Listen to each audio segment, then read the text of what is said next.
cell, one is column type of load cell, and another one is beam type of load cell. Beam type load cell. So the concept, it is totally based upon Wheatstone bridge.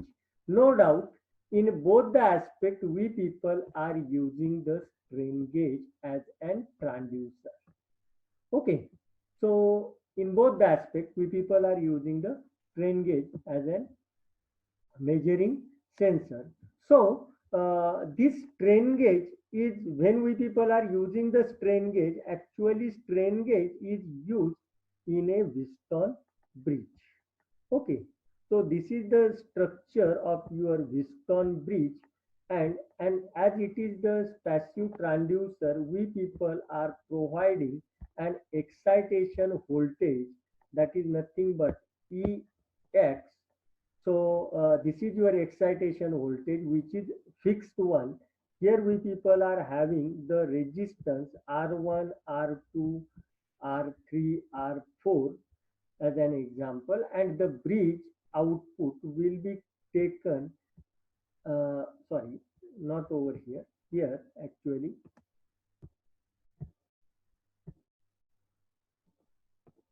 The bridge output has been measured across this particular point. What is the significance of this balanced bridge? When all the resistance, when all the resistance are having same value, are having same value, at that instant the bridge is balanced and my E0 is going to become 0.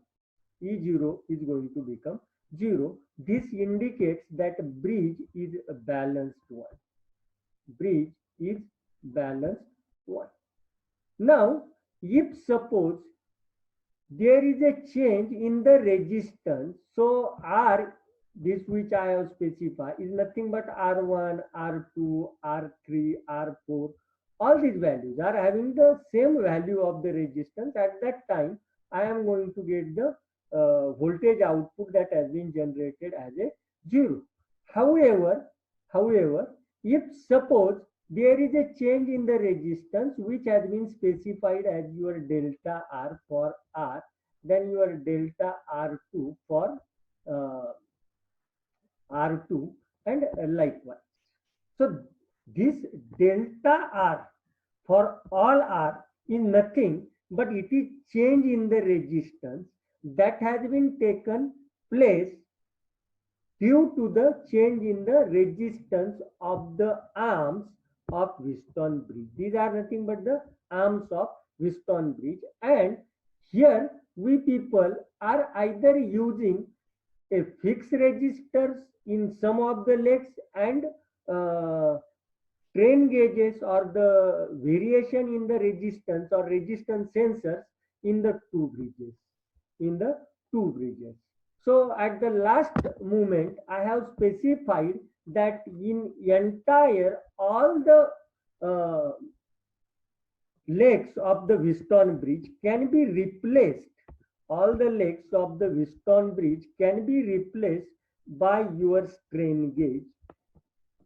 The benefit or the advantage of replacing all the legs of the Wheatstone bridge by the strain gauge, there is no need of temperature compensation, or the temperature compensation will effectively act in that particular mean. Why this is so? Because strain gauge, as we have seen in semiconductor strain gauge or whatever the strain gauge is, we people have studied previously. In that aspect, we people have actually seen that your strain gauge is going to be affected by the environmental condition or the temperature. Means variation in the temperature will lead into change in the resistance of the strain gauge, which will affect on the performance of the Wheatstone bridge. That means your output voltage generated by the Wheatstone bridge will change due to the environmental temperature that is influenced.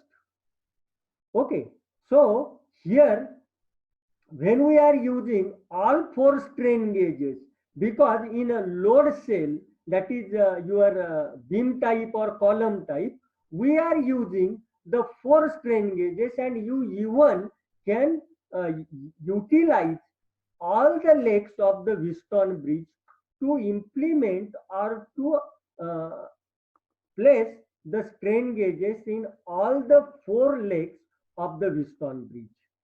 So here your structure of the load cell is like this for the column type. Okay, for the column type. So this is nothing but the column type of structure. Here we people have specified, this is your dotted line which I have specified. This one is the dotted line. Okay, so actually this is the structure of the column, and we people may apply force either to upward side or either to downward side. But two things we have to remember, that important things are that use of strain gauge installation.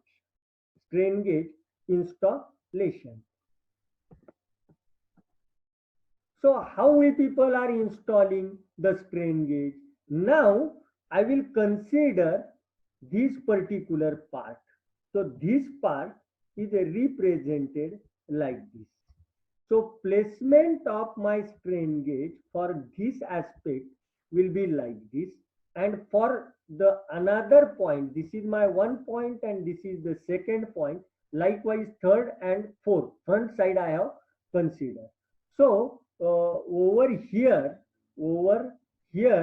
we people are having the another face of this beam, and the installation of the strain gauge is like. Now, why this is so? We have thoroughly gone through this aspect. If we use, in both the cases, if we try to use a strain gauge in either axial manner or either transverse manner, for both the cases, for both the sides, that is axial or transverse, either axial or either transverse, in that case what is going to happen uh, for your beam type of this one, actual column type of load cell, the force which is supposed to be exerted on phase 1, on phase 2, on phase 3, on phase 4, they are same. Either your strain gauge is going to be compressed, or either your strain gauge is going to be elongated. Only for all four strain gauges, for all four strain gauges, it is actually when we are mounting on the column at that time, at the same, means either this mode or this mode, or either transverse in all the four phases. At that time, this is going to impact either elongation or either compression. And the same force is exerting, means the change in resistance across your strain gauge will be same. There will be no change in the strain gauge. Okay, so the resultant output generated at the Wheatstone bridge will be zero. So we are unable to measure the change in the applied force that we people are interested to measure. However, if we are using the strain gauge, two strain gauge in axial mode of its opposite side, and two strain gauge in transverse mode of its opposite side, at that time what is going to happen, the force which we people are applying either on your axial or either on your transverse, in both the cases the force exerted on the strain gauge will be different. Okay, so This is the significance in the column type of strain gauge, that then and then only you are going to get the output. Else, if you are using the same configuration, either axial or the transverse, at that time it is not possible to generate the output of the Whiston bridge. Okay, it will remain in the balance mode only when we are using the same configuration. But same is the not case with your beam type of strain gauge. So what is happening in case of your beam type? If you are using the same, if you are using the different configuration, then it is not going to affect maximally on that particular aspect.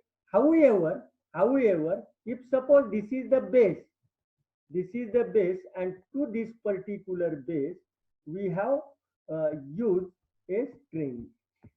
Now here we people are applying, here we are applying the two strain gauges. Okay, two are from upper side and two are from bottom side, or one is from upper side and one is from bottom side, and at the tip we people are trying to exert a force. So due to the applied force, this is going to bend. Now here at the lower side, at upper side of the strip and at the lower side of the strip, strain gauges are mounted in the same configuration, either like this axial manner. It is mounted in the axial manner. If we are going to see the upper part, when I am applying a force and it is moving in the downward direction, it is moving in the direction downward direction, at that time the upper strain gauge will be elongated, and the lower strain gauge, lower means below that strip, strain gauge will be compressed, will be compressed. So uniform change in the resistance will not take place in this particular aspect, though we are using the similar configuration for your beam type of